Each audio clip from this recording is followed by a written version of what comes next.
Back in the division, baby. Here we go. Colts and Texans not messing around here on the official Colts podcast. Welcome in on YouTube and the Colts Audio Network. I'm Matt Taylor.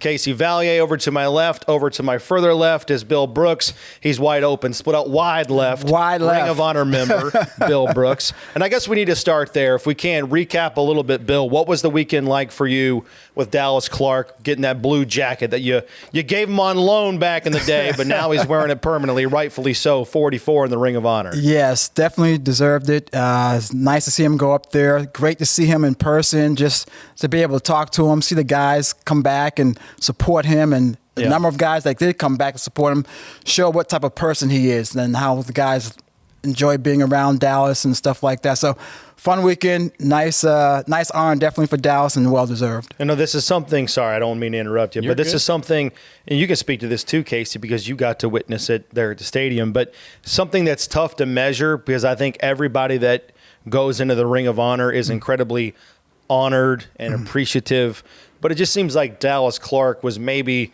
just a little bit more considering that story that he so famously tells, rookie in 2003, comes into the huddle with the likes of Peyton Manning and Marvin Harrison and Reggie Wayne and Edgerrin James and Tarek Glenn. And he's like, what the heck am I doing here? Right? Well, he was there for a reason, and he needed to be there. And again, he's where he needs to be when it's all said and done, honored in the rafters at Lucas Oil Stadium forever. Yeah, I mean, it's one of those things that when you talk about that era of greatness, you can't go too far down the list before you mention Dallas Clark, especially a tight end. Yeah, I mean, what Marvin Harrison and Peyton Manning and Edgerrin James. I mean, they're enshrined in the Hall of Fame for a reason. But once you get past those guys, you can't talk about that era without mentioning Dallas Clark. So for me, being a kid who grew up in Indianapolis, watching Dallas Clark play with no gloves and just being that hard-nosed, I mean, it was kind of like me being a Purdue guy. Oh, God. I loved Here we go. Here we go. I loved watching Mike Allstott play. This is not the way we should have started. I'm sorry. No, you're good. You're 100% right. Right. I remember watching Mike Allstott play and then his time in Tampa Bay, and I know they played different positions, but that's kind of the player that Dallas Clark in some ways reminded me of. Just that hard nose. He's going to do whatever it takes to win, and that's what Dallas Clark was to me, and I loved watching him play. And Dallas was not a big individual. He's not a big individual, but he is so tough, and he played physical. And I just love the way he played. Just like kind of old school type of football. No gloves, as you said. Went out there, played physical, play hard. DB's going to try to cover him. He's going to push him aside. You have a big linebacker try to cover him. He outruns him. So a very, very versatile tight end that could do a lot of different things for your team. Yeah, he looked like a big guy, though, back in the day when he was a linebacker at Iowa. And that cowboy collar. Exactly. He looked like he was 7 feet tall, and his shoulder pads went up to about right here, 3 feet from each ear. But yeah, Dallas Clark, man, that was such a great moment last Sunday. I also really liked, if you saw that video of Raheem Mostert for the Dolphins, he likes Dallas Clark. He was like, man, I remember watching this guy. Yeah. And I looked it up, and I mean, back to the Purdue thing, Mostert played his college days at Purdue, but he's from Florida, so I'm not sure where that, it wasn't like he was watching the Colts every Sunday, so it's pretty cool to see somebody outside of the market realize the impact that Dallas Clark made. So big props to Dallas. Really, really cool moment. Yeah. Awesome moment. Awesome game. Week 8. Here we freaking go. Back inside the division. Colts making a little bit of a pit stop. A little splash and go back in Indianapolis last weekend before they hit the road. 2 more on the road to close out this difficult stretch for the Colts. Houston, then Minnesota. By the way, that game's been flexed to a Sunday night game in a couple of weeks against the Vikings. But here we go. Back inside the AFC South. A win for the Colts, a loss for the Texans would put both teams at 5-3. So a lot is on the line. We're going to discuss what happened in that first game, discuss what needs to change for the Colts in round number 2 to get a win. Also, cornerback Kenny Moore is going to join the podcast here, and then we'll break down some of the X factors, easy for me to say, X factors at the end of the podcast on both sides on how the Colts can get this done in Week 8. So let's talk about what needs to change, because Indianapolis Indianapolis on a little bit of a heater here, right? They've won 2 in a row, 4 of their last 5, but all the way back in week 1, fell 29-27 to the Texans. It was a disappointing game in that the Colts, they didn't do a good job at stopping the run. Joe Mixon went crazy. The Texans went over 200 yards rushing. That was the one side of the ball in terms of the rushing game. On the other side of the ball for the Colts, Jonathan Taylor played in that game, but only had 48 rushing yards on 16 carries. But it looks like Taylor's coming back on offense. There's a decent chance that DeForest Buckner could come back this week on defense. So how do those two guys, Bill, I'll start with you. How do those two additions potentially for the Colts help the ground game both ways? Taylor on offense and Buckner trying to slow down Joe Mixon on defense. Well, I think from an offensive standpoint, having Taylor back there and then, of course, having AR back there as well, I think give the Colts that dual threat, so to speak, as far as both those guys being a threat to run the ball anytime and put the Texans defense kind of on their heels a little bit. So I think having JT back will do a lot. And also it'll do a lot for hopefully play action pass. Give the Colts an opportunity to get the ball downfield, having the full complement of your receivers out there that can go out there and make some big plays. So I think from an offensive standpoint, JT will add a lot to the offense. As far as DeForest being back there, I think DeForest would do a lot, especially in the run game. I know in the first game, DeForest did play, and Joe Mixon had a big day. And I think you got to give a lot of credit to the Texans' offensive line. They did a nice job as far as blocking the Colts' defensive line and getting up to that next level to the linebackers. That way they couldn't fill the holes there and make some tackles. So I think DeForest coming back will definitely give him another guy in there for that rotation. And, of course, he made a lot of big plays, had a sack, and played well against the Texans the first time. So hopefully he can come back and give the defensive line and the defense, give them that extra push that they're going to need. Casey, let me give you some numbers here. The Colts on the season without Jonathan Taylor rushing the football, they're averaging 3.9 yards per carry in 3 games without Jonathan Taylor this year. With him on the field, it's up almost a yard, actually more than a yard, up to 5 yards per carry in the games that Jonathan Taylor has played. And if you go back to on the other side of the ball with Mixon going nuts in that first game, had 159 yards rushing. But I think the biggest disappointing part of that total is that 101 of the 159 for Joe Mixon came on yak, yards after contact. Yep. And they did a really good job. If you go back and watch that game film from week 1, they did a nice job of getting to the edges quickly on the Colts. So those perimeter guys like Kwity Paye, Laiatu Latu, you don't have Tyquan Lewis in this game. It's all hands on deck to set the edges and funnel everything back into the linebackers in this game, in the ground game. Yeah, it's massive. I mean, there have been – you look at what happened in week 1 to where you are now, and every team's going to change over the course of even 2 weeks. But you look at it over a handful of weeks here, we have seen a big rise in the way the Colts are tackling right now. I know that part of it, you can't look back to week 1 and say it was all because of missed tackles, because it was a lot of things that played into why Joe Mixon had such an explosive day. But over the last couple of weeks, I think the Colts in their tackling and setting the edge has been a lot better than what we had seen earlier in the year.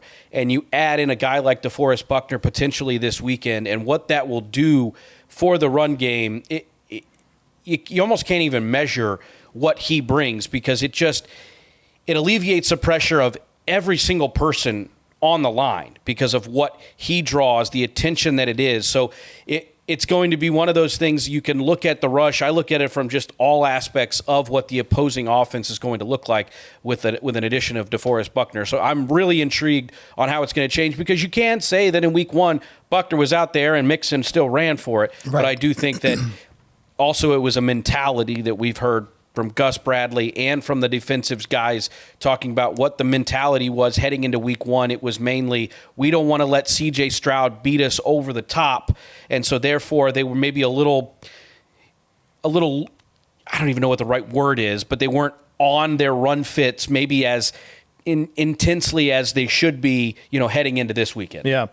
You buy that? Do you think they put too much onus on being able to slow down C.J. Stroud? Nico Collins isn't going to play in this game. Right. We'll talk about that more in detail coming up. But he still had over 100 yards. Right. Did the Colts put too much emphasis on the pass game and not enough on the run game. And it's tough, right? Because it's the first game of the season. I don't know if they did or not, but even if they did, you still have to stop the run. You know you have Joe Mixon back there, so you still have to stop the run. You can't just say, okay, we're going to stop C.J. Stroud. We know C.J. Stroud and Nico Collins can hit those big plays, and we just need to focus totally on that. So they still have responsibility to stop the run. I just think the Houston Texans did a nice job of their run scheming, what they did as far as, like I said, getting to that next level, doing a good job of making sure they stay contacted to the defender and open up some holes for Joe Mixon. So I give Houston Texans a lot of credit for how they blocked against the Colts that day. All right, what else needs to change for the Colts in this game from week 1 in order to win? How about a better passing attack? The Colts passing game has to be better. Last week completed just 41% of their passes. They went 4 for 13 on third down. They had the 6 3-and-outs against the Dolphins. By the way, all of those came before the start of the fourth quarter. But in week 1 against the Texans, Anthony Richardson completed only 9 passes. 3 of them covered over 50 yards, including that big bomb to Alec Pierce, the 60-yarder. That was a sensational play. We all remember that highlight that the Colts put out. I mean, it was just unbelievable. It's still flying. I think it's still going. I think it's on top of the roof at Shapiro's. But that's the thing. I mean, outside of those completions, Anthony Richardson in that game was just 6 for 16. So you're not going to be able to count on 50-yard completions, 3 of them on a week-to-week basis. So, Bill, what needs to change in the Colts passing game in order to beat the Texans on Sunday? How are teams playing the Colts right now in the passing game? What tweaks can they make to get better efficiency? Well, what they're doing, right, pretty much for the most part, is just saying, okay, we're going to try to take away the deep pass. We know that's going to too high safeties, and that shell look. Yeah. We're going to take away the deep pass because we know Alec can make the big plays. We know AR can get the ball down there to him. So we'll just make sure that, hey, keep him throwing the ball underneath. And right now, he's not completing those passes, and that's what they're going to have to do. They're going to have to complete the passes underneath. So guys will say, hey, look, we're going to have to start coming up to stop these passes if they're going downfield and getting yards, and then, of course, converting and scoring touchdowns. But the defense is going to have to come up. Then you can go over the top once you do that. But you're going to have to complete those short to intermediate passes, those passes at 5 yards, passes from 10 to 15 yards. And those are the things that they're going to have to do to continue to have drives and get those teams out of that shell look. Yeah, that's the thing. I mean, teams are playing 2 high safeties, a lot of zone coverage underneath Casey, and they're testing Anthony Richardson's overall accuracy to fit it in tight windows, and unfortunately, it just hasn't been there enough. No, it hasn't been there, but I do think there is one wild card that wasn't there in week 1. I think Josh Downs, adding him to the offense has been very, very – I know last week, he had 1 catch for 3 yards. It wasn't there for him last week, but you have seen the impact he has made since he came off, of that ankle injury he suffered in training camp. And the way that I look at where Anthony Richardson excels the most, we saw it really in that Pittsburgh game, how quickly he was able to get into rhythm. I think that is, for me, it's like a basketball mentality I'll go back to is shoot or shoot. Once you see one go in, I think for Anthony Richardson, getting him connecting early on, maybe it is just, a little screen pass here, a little crossing pattern, real short completions early to get him in rhythm, get him kind of feeling the offense. I think that's the biggest thing, is getting that confidence early, because with what Richardson can do, we saw it in week 1. He can take the shot to, whether it's Pierce or the Doolin play, or I know the other guys can, A.D. Mitchell can go deep. You can complete those, and it changes, the way the yardage goes. But I think ultimately, in order to get that completion percentage and just the completion numbers, you mentioned just 9 completions in week 1. I think you've got to get the shorter passes in play early and often, and then take your chunks and make sure that you can keep the defense off their toes, so they aren't just saying the only way they're going to beat us is over the top and we can let everything else happen. You also have to establish the running game to help the RPO game too. Yes. Right? 100%. All of these things have to play hand in hand right there.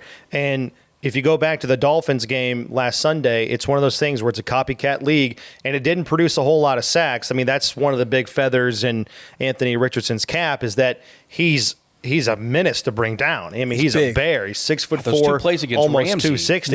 Yes. I mean, Ramsey just looks like a 4-year-old trying to tackle Anthony Richardson. Just throw him off. But he still was heated up a lot. Miami had 2 weeks to prepare for that game against the Colts. They blitzed 60% of the time.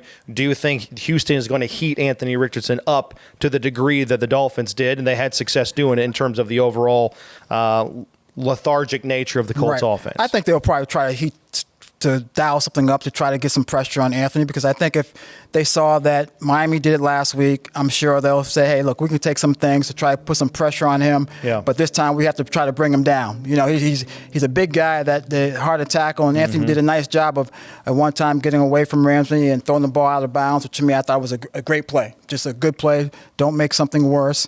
But I think Miami will probably try to do some of it, but they'll have their own little spin on it, how they do it themselves. All right, the Texans, I'm sorry. Yeah, you talked about Josh Downs coming back. Let's talk about the receiver shuffle. What needs to change in this game? Maybe some things kind of balance out, and let's talk about who has the leg up with these receivers.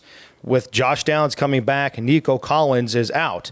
All right, Nico Collins, I don't have to tell anybody that's watching this podcast, he has terrorized the Colts. All right, he's had multiple big games. I think 3 consecutive games against the Colts, over 100 yards, which was the case in Week 1 as well. He's turned into an absolute superstar, but he's on IR now with a hamstring injury. But Josh Downs didn't play in Week 1, and he's been one of the biggest difference makers for the Colts on offense starting in Week 3 when he came back, and then in Weeks 4 through 6, he had at least 7 catches in all of those games in that stretch. So, Bill, do you think the Colts have the upper hand, if you will, in the receivers, one coming in, one going out in this game? I think they do. I think they have the upper hand right now, especially if Josh Downs coming back. He's been pretty much a third down guy that's going to get some first downs, and I think that's going to be big for the Colts to move the ball downfield. We know last game against the Texans, the time of possession, Texans had the ball 40 minutes, the Colts had it 20 minutes. Right. I think that's going to be a big part of what's going to happen this week going down to Houston. Yeah. I think the Colts need to make sure they can move the ball downfield, and I think Josh Downs is going to play a big part of that. Get the ball in his hands early, and as you were saying, Casey, those short passes maybe. Get the ball into his hands early, gets those first downs, keep the chains moving, occupy some time on the clock, move the ball downfield, keep C.J. Stroud and the Texans offense off the field. But I think having the full complement of your receivers as far as A.D., Pitt, Pierce, Josh Downs, and they don't pretty much have, they're going to have Stephon Diggs and Tank Dell pretty much as far as the starters are concerned. Right. But I think the Colts should have the upper hand in regards to the receivers. Tank Dell, goose egg last week. Yes, against Green Bay, yes. Egg, I think it was something like Stephon. I don't have the numbers in front of me. I apologize, but I want to say Stephon Diggs had 5 catches for like 26 yards. Yeah, very low numbers. One of those things that you talk about who has the upper hand. You mentioned Nico Collins, but you also have to mention that Steven Sims, mainly more of a special teams guy. He missed practice this week. Robert Woods is dealing with a foot injury. He's been out for a couple weeks. So they have had not only their star receiver go out, but the guys to kind of help fill in as the depth pieces, they've been missing. So you've got Stephon Diggs and Tank Dell, and both of those guys have the ability to break a game wide open. So we're not at all saying that they can't go out and do it. But I think that, you're kind of seeing a change in what Stephon Diggs does. I mean, it's not the deep passing game like you were so accustomed to in Minnesota and Buffalo. So there's a little change there too. So with Nico Collins being out, it makes that offense much different. You think? All right. The Texans, right, to your point though, right on cue. Great segue. The Texans led the NFL in passing yards per game weeks 1 through 5 with Nico Collins. Almost 275 yards per game. And the last 2 without him on the field, and again, he's going to miss the next 2, including this game on Sunday against the Colts. The Texans are averaging an NFL low 115 passing yards in weeks 6 through 7. So that's the Nico Collins' agent. Yes. Should blow that up. There you go. Right? I mean, I know he already got paid. Just got paid. I know he just got paid, but for down the road, go ahead and just put that one on the wall next to For the Shoe. If this were a Texans podcast. Right. But, no, that's huge. I mean, it really is. It is huge. I mean, it shows what he brings to that offense. That's the bottom line. He is a big explosive play guy. He's been consistent. He's made big plays for them week in and week out, and not having them, they're having a hard time adjusting. Yeah. Almost 115 yards. Right. Yeah. I mean, C.J. Stroud had a career low 86 last week, all right? So these guys, I mean, I don't – we should probably save this for the end, but, I mean, I feel good about this game. Yes. I really do. I feel really good about this game. And sometimes like the gut feeling isn't the end all be all, but Right. I have a really good feeling about this game considering what happened in week 1 and the lessons the Colts learned from that matchup. The tackling is so much better. The crunch time playmaking ability by the Colts defense is right now at a season high. I don't know. I feel good about going Fourth down quarter, there. And Colts are playing defensively, playing well in the That's a fourth great quarter point. last couple of weeks. So 7 points in the second half in the last 2 weeks Yep. total. I mean, So- that's right. So it's big. I'm with you, Matt. I mean, honestly, after I heard what Shane Steichen said on Wednesday about where he felt like DeForest Buckner and Jonathan Taylor were, and outside of those two guys, I felt pretty good going into this week. And then if you can get both those, even one of those guys back, it just, you feel so Let's much get better. let's get both of them back, I mean, you please. get both of them, that'd be great.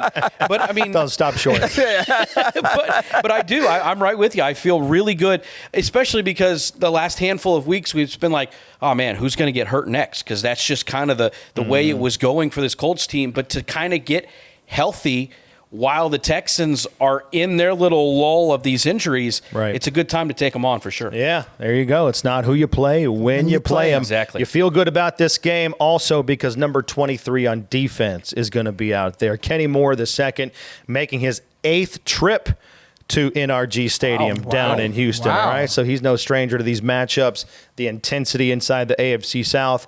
Earlier today, he was a guest of mine here on the Official Colts podcast. Check it out.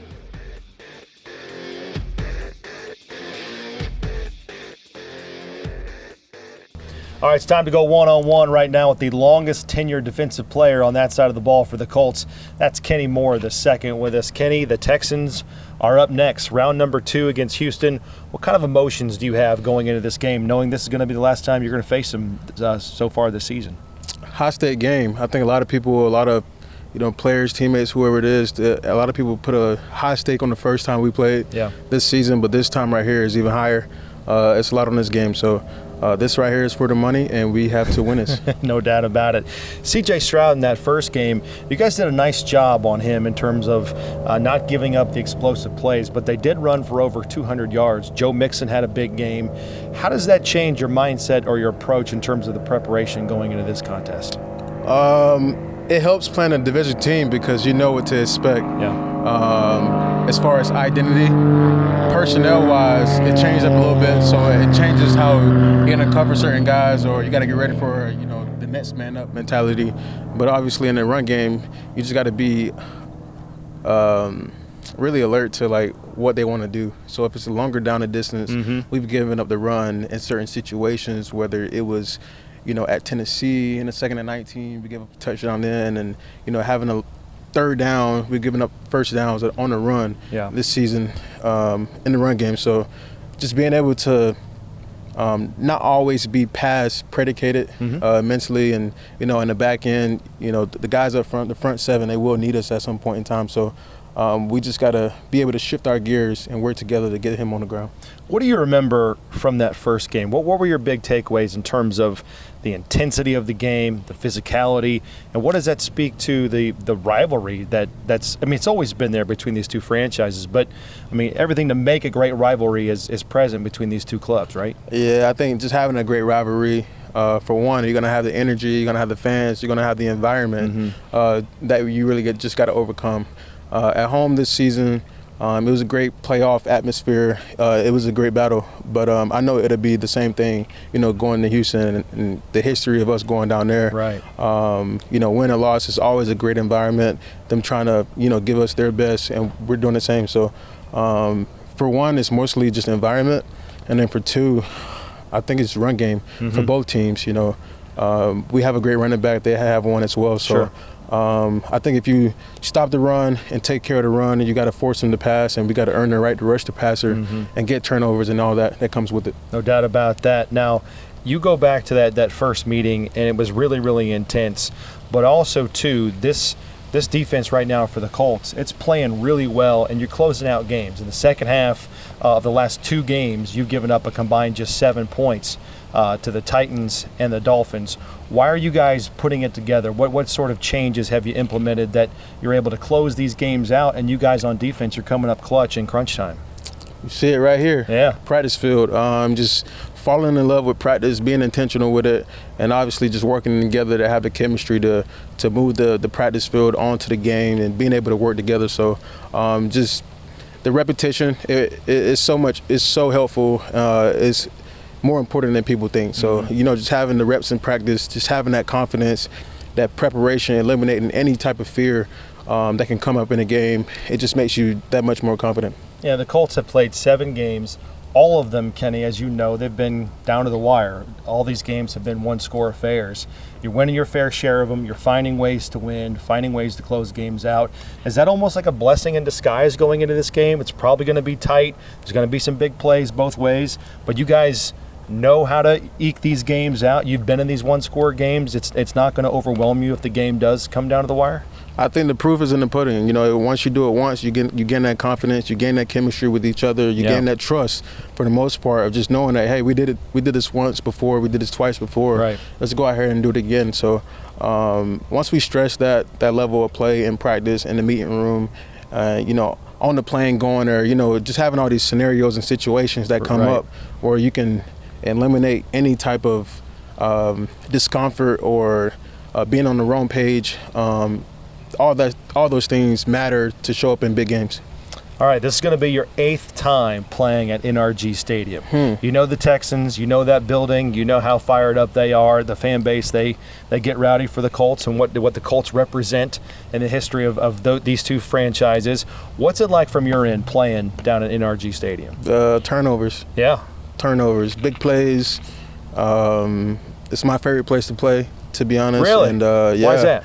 I really like the field. It's a nice track. I always feel good. I don't know what it is. It's just always a good Sunday morning waking up and playing at 12 o'clock. Yeah. So it'll be fun. It'll be great. And I just love it.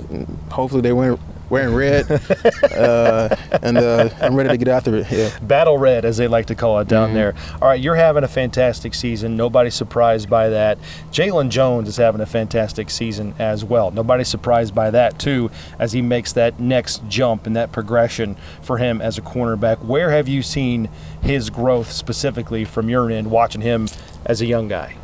Yeah, with the secondary in general, I'm able to be alongside those guys. A lot of the time I spend so much time with the guys, whether it's practice, meeting room, weight room, treatment, after practice, in the locker room, just chilling and stuff like that. But I would say the transition of his growth and being able to grow as a ball player and as a professional and as a young man, it's note-taking. Yep. It's note-taking. He sit right by me in meetings. And studious. Everybody learned differently. So it's not like he wasn't learning before or he didn't get it or whatever it was. He, the way I take notes like I've never learned it before and I've never done it before and I've never, you kind of like see certain scenarios like, okay, like I did that, I passed. So you don't really have to like take notes on it anymore. So, but with me, I do everything like I was a rookie and I didn't know anything about football. That's right. So I kind of, take a peek at his notes and then, I'm saying, write that down or you probably should know this. You're or I'll give him a nugget. One. Yeah, he'll write it down. So, but, now just not having to tell him that and just seeing his growth, really correlate from the meeting room, those note-taking points, that strain, that mentality onto the game. And I really enjoyed playing with him. And it's kind of crazy how young he is. He still reminds me of, his age and everything that he's seen or haven't seen. Things come up in the game. He's like, oh, yeah, that's new to me. Yeah. And, it's great. Same with Sam. He's having a tremendous season. Yes, he is. Julian, Nick, we got a lot of guys that's growing in the right direction. No doubt about that. And it's good to see. Absolutely. All right, final couple of things with Kenny Moore II with us. They being the Texans, will not have Nico Collins in this game. Yeah. Tank Dell's still there, though. Stephon Diggs, John Mechie. They have Steven Sims. Maybe Robert Woods. Maybe he plays. We'll wait and see on his foot. But what do you make of their present-day wide receiver core and the weapons that C.J. Stroud still has? I mean, we all know how the league works, and with injuries and being a next man up type of situation on game day, and I'm sure they will be missing 12 in the offense, and I can tell by the way that they call plays how the OC Bobby, he has that trust with 12, and so I'm pretty sure it'll be somebody else's turn to step up and have that mentality for the offense. He's a hype man for them. You know, he gives them a lot of energy, a lot of momentum. He gives the fans what they want to see. So he's been great for their offense, and I'm sure they'll miss him. Yep, no question about it, but still a tough test coming up on Sunday. That's right. Last thing before I let you go, this is an off-the-field question. A few weeks back, Hurricane Helene comes through the South, and it affects your hometown of Valdosta, Georgia. And I know that's, your hometown, where you grew up, where you're from. It's really, really important to you. And you didn't just sit back. You definitely got involved. How did you get involved with the recovery and the relief and helping people that you're close with back home in that community, even though you're here in Indianapolis and you're going through the demand and the grind of the regular season? Yeah, it's always tough, being so far away from home, and you see tragedy happen, on social media or through text messages or on the phone with my mother. And so I always want to be a vessel to the community. I always want to be some type of light. And having high school, college, grocery stores, houses, sure, just community in general affected. I just wanted to do something right away. It wasn't my first time, so that was good, having that experience of, who to call, who to talk to. And I worked with a guy named Graham. He worked at my college for X amount of years, and he was basically, him working at the college really helped him gain the contacts and the people throughout the community, sure, to be able to help in all these spaces. So he and there's another guy named Big Nick. Big Nick has a restaurant back at home. He's an entrepreneur, and having his help, being able to, so we did food giveaways, and he was able to have all these locations, and he has to reach throughout the community to let everybody know where to, pick up food, how to get through the storm, sure, on a full stomach. And so exactly. It's just great knowing great people that has the same vision as you, and people who are willing to help. It's been great. Yeah, no question about it. Good man right here on and off the field. Number 23, Kenny Moore. He's going to be lining up on defense, trying to slow down the Texans coming up on Sunday. First place is on the line. Kenny, always appreciate your time, man. All the best. Yes, sir. Love.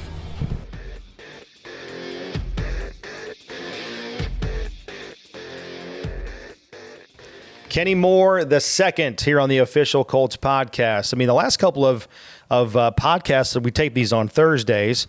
The last couple of times we've been outside on the practice field, it's just glorious. I mean, the weather here in central Indiana here in the fall, man. The Chamber of Commerce, come check out the fall. Is it foliage or foliage? Is it foliage? I don't know. I never know how to say. Is it foliage or foliage? I don't know. Oh, is it? Maybe. Thanks for the help. Yeah, I'm sorry. When you said foliage, I was like, maybe it is. The leaves, they just are come and see autumn. That's all you got to say. Autumn. There you go. Autumn. But no, I just wish Kenny Moore the second was a better interview, to be honest with you. I mean, that just wasn't very good. No, just kidding. He's the best. A pro, man. He's a go-to guy inside the locker room. All right, good. Speaking of go-to guys, let's talk about the X factors in this game on Sunday. Let's go to Houston first. An X factor that might play big this time that wasn't available in Week 1. The former Colt, Danico Autry, who's turned himself into a Colts killer with the Tennessee Titans for all those years after he left Indianapolis.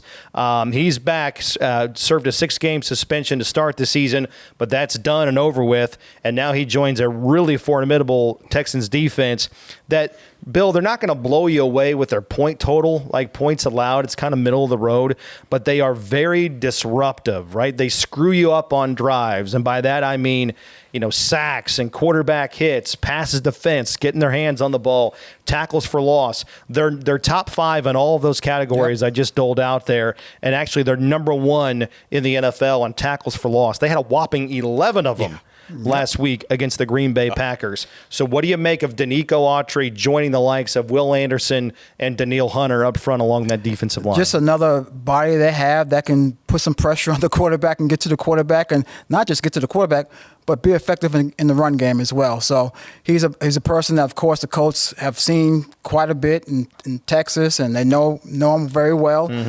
So it's someone that they can cause problems. As you said, the Texans, they get after the quarterback with a tie for fourth, I think, in sacks in the National Football League. So they get after the quarterback, and that's what they want to do. They want to put some pressure on it. I know, of course, with Hunter and Anderson out there on the edges trying to get up to the quarterback. So it's going to be imperative for the Colts to make sure they do a good job, not just in run blocking and running the ball and getting those, keeping the ball themselves and moving the ball down the field, but in pass blocking, giving AR some time to get the ball down the field if he has to, but also AR needs to get the ball out of his hands pretty quick. Yeah, the Colts offensive line has not allowed a sack in each of the last 2 games, Casey. That's going to be put to the test. Again, all those disruptive players and disruptive types of aspects of their defense.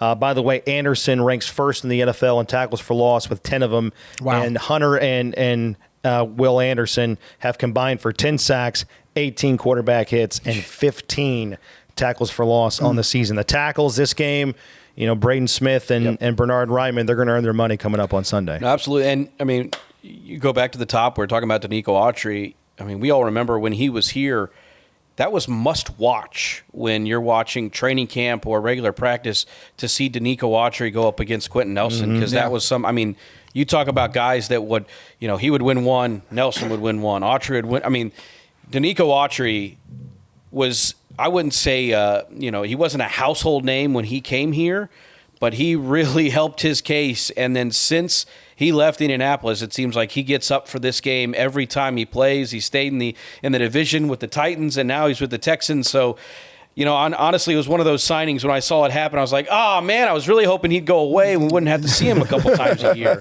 So here we go again, trying to see Danico again. I mean, he is a menace inside, and it just adds to the power they have with those guys on the edge with Anderson and Hunter for sure. All right. In this game, which we think it's going to come down to the wire, it always does seemingly. By the way, the Colts lead the NFL in one-score games played. All 7 of their games have been decided by 8 points or less. Obviously, they're 4-3 in those contests. The Colts are the only team in the NFL that has had all of their games be one-score affairs. We talked about that with Kenny Moore II a little bit earlier. So within that and saying that, Bill, it's going to come down to special teams. Yep. The third phase of the game, and boy, do we have some good specialists in this contest. All right, in that first meeting, how about kicker Kaimi Fairbairn for the Texans? One of the biggest difference makers back in week 1. He knocked down 3 field goals from at least 50 yards. That was a big reason why they won 29-27. But Casey, you and I, we do the prep every week for all of these guys. I mean, he's got to be the best kicker in the NFL. No one talks about. That no one ever talks about. Nobody talks about. A lot of people don't even know who he is. But every time he steps on the field, he's like Mr. Automatic. I mean, you go out there and you have so much confidence just as a football observer of the NFL that he's going to come out and knock down his kicks. Within that, he's made 72 of his last 77 field goals since the start of the 2022 season. That is the second highest accuracy number in that span at almost 94%. And he's always really good at home. Yeah. The roof's going to be closed, just like it was at Lucas Oil Stadium back in week 1. I mean, it sounds silly to say, but Kaimi Fairbairn, a kicker, Bill, he might be one of the biggest X factors in this game. By far. I mean, he's just been good. I mean, I don't care if it's from 50 yards, from 40 yards, 30 yards. Yeah. He's going to be solid. He's already made 9 field goals over 50 this year. Yeah, I think one of them might have been a 59er against Buffalo. 59er. Yeah, 2 of them were 59. Yeah, so, I mean, you got one in clutch time to win the game, I think, in Buffalo. And, I mean, he's clutch. I mean, you know that if you're trying to stop them, the Texans, at the end of the game, you have to keep them hopefully on their side of the field so they won't get close to he has the opportunity to kick a field goal. So it's going to be important. Special teams are going to be important.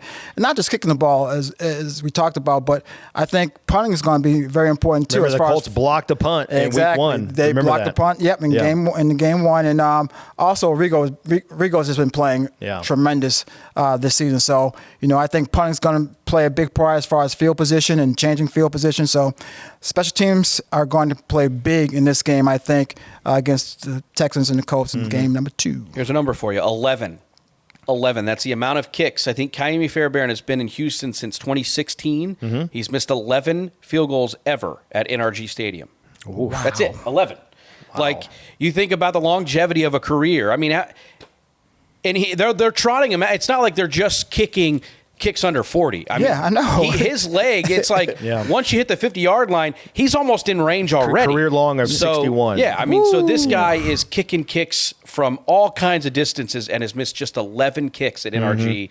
He is, Bill, you weren't in there, but at one point, I'm just reading through some of Fairbairn's notes, and I literally say out loud, I'm like, man, this guy is good. Like, and he's a kicker. And it's one of those things where they don't get their due ever, but I'm giving you your due right now because, man, Kaimi Fairbairn is probably the best kept secret Houston has, and he is so good. And the good news, too, Matt Gay seems to have found his stride. Exactly. He's made 7 straight field goals dating back to week 5, had that big 52-yarder. Yep. It wasn't that he made a 52-yarder, Bill. It was in the spot that he did, right? Late half situation, got the Colts on the board, gave him some momentum. So it was big from the distance, but also just the moment in which he knocked down that kick. So really good to see Matt Gay kind of stepping up and getting back to the Matt Gay that we knew, last year at the beginning of the season and coming over from the Los Angeles Rams. All right, I'm going to put you both in the spot here. Boy. I mean, this is the earliest in the season that the Colts and Texans will have their season series wrap up. And if I had one of the schedule makers in here right now from the NFL, I'd look him in the face and I'd say, what are we doing? Why? Best stuff. What are we doing? This game should be a primetime game in late November or December. And considering, too, the way the Jaguars and the Titans have fallen off, Bill, this looks like a 2-horse race now inside the AFC South. I'm trying to make you say something you don't want to say. I know. You're trying to make me go there. I mean, how much weight is this game going to hold when it's all said and done in determining the AFC South winner? It's going to hold a whole lot of weight. Yeah. It's big. This is, thus far right now, to me, I think outside of the first game of the season, I think this is the biggest game right now the Colts have. You didn't get me to say it yet. Yeah. But you're awfully close. I think it's the biggest game right now in the 2024 season, outside of the first game of the season. Of thus far for the Colts, going down to Houston, playing in a hostile environment, a team that we know is very good, very talented, played well against the team earlier in the year. And they know if they go down there, it can handle their business, which, in the past, the Colts have played pretty well down in Houston and done a nice job. So go down there and they handle their business, then they know they're right back in it. Everything is tied pretty much. Yeah. And then after that, it's just a matter of taking care of your own business going forward. You don't have to worry about anything else. Just take care of your own business, and that's what you want. So I think you want to control your own destiny. I think if you win this game this Sunday, you can control your own destiny because we'll see what happens. I think it'll be hard for any of the teams to run the table after this game anyway, but I think the Colts have a real good shot of winning the division if they get this game against the Houston Texans. It just seems like the ultimate swing game. Yeah. It's right in the middle of the season. Right? We're week 8, week 9 in that neighborhood. But if you win it, you're tied. They'd still have the head-to-head or the tiebreaker within the division record. But listen, you have everything right there in front of you. If you lose it, you're 2 games back, but essentially it's 3 because they have the tiebreaker on you. And listen, nothing's impossible, but that is a tough uphill hill to climb over, Casey. And plus, too, just from a psyche standpoint, right? It's a rivalry because of the division and the history of the teams, but it can't be a rivalry if one team always wins. And if the Houston Texans win, that's 3 in a row and 4 of the last 5. So I think from a psychological standpoint, it's put up or shut up time right now for a lot of these core players on the Colts team to get after C.J. Stroud and end some of the chirping that's been going on the last 18 months or so. So I'm going to say what Bill didn't say. I said that the 2 games against Houston were going to be the biggest games all year. Walk off. I said that before the year that, you know what, you look at the schedule all you want because Houston's going to come in with that, they're the hunted now. Yeah. They were the team that won the division last year. So in order to dethrone them, you got to beat them. Yeah. You didn't get it done in week 1. You got to get it done now. And because you talk about the psyche, but also it gets you back to 2-2 in the division, which you only got 2 more left after this. You got a long season to go, but division record, it matters. Yeah. So in order to get back to 500 at that, if you want to say at the midway point through their season. You're likely not going to win the division at 1-3 You're not. with the record to start off with. It's one of those. You start talking about that uphill climb. It just gets so much more difficult if you do not walk out of Houston with a win on Sunday. And everything we've talked about, like you said, it doesn't, that hunch doesn't always lead to success, but I feel really good about everything that's trending towards Sunday.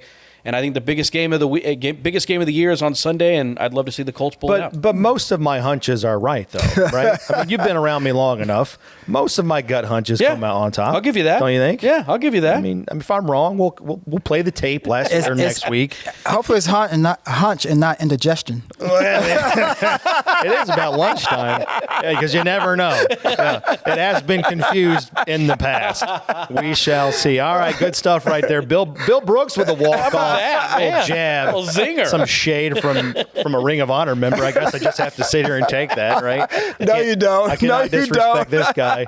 No, you one don't. of the greatest of all time within this franchise. Casey Vallier, I'm Matt Taylor. That's going to do it. Here we go. Colts and Texans, week number 8. You got to get it done because you got to get it done. That's the message to the Colts this weekend. We're going to break it all down coming up next Thursday. We'll be back breaking down Colts and Vikings. Again, that is a Sunday night affair in prime time. But first things first, Colts trying to get a win inside the AFC South. Thanks for watching. Thanks for listening. We'll talk to you next week here on the official Colts podcast. So long.